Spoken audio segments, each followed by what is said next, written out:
The state of the world. If your view of the world comes from the watching the news and reading newspapers, you could be forgiven from lying awake and not worrying about the futures. Apparently, recent violence and population rates mean humans are both killing each other in their village numbers and being boring at rate the world resources can sustain. To make matters worse, all the wealth is concentrated on a handful of people in the world's richest countries. People in the low-income countries live in poverty while the West gets richer. Depressing, isn't it? Let's take global population first. It's around 7 billion now, in line with the figures predicted by the UN in 1958. By the year 2100, the same expert predict it will be around 11 billion. But did you know that 11 billion is probably as high as the numbers will get? The rate of increase will slow down in the second half of its country thanks to falling birth rate today. In the last two countries, improvement in technology and health means fewer children die young, fueling rapid population growth. These large families produce even more children who survive into adulthood and have their own children.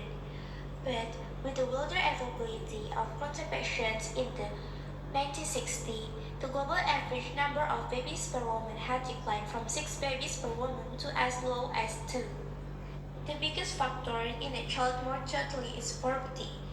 And while it's still true that only 20% of the world takes about 74% of the world's income, 60% of the world now falls into a middle-income group, with 11.6% smallest amount of people in history, still living in a condition of extreme poverty.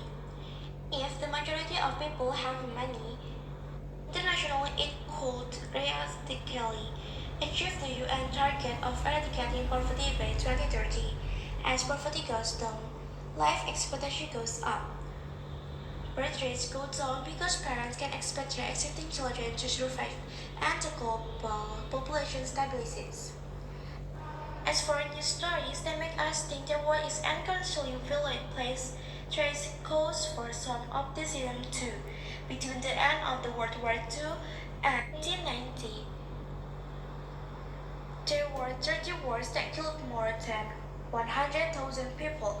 Today, there are still civil wars, but countries are mostly coexisting more peacefully than in the past. However, terrorism has shot up in the last few years, and since World War II, wars have killed many more civilians than soldiers.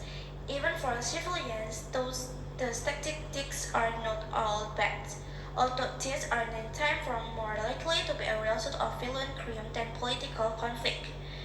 Global murder rate slightly from 8 per 100,000 people in 2000 to about 5.3 in 2015.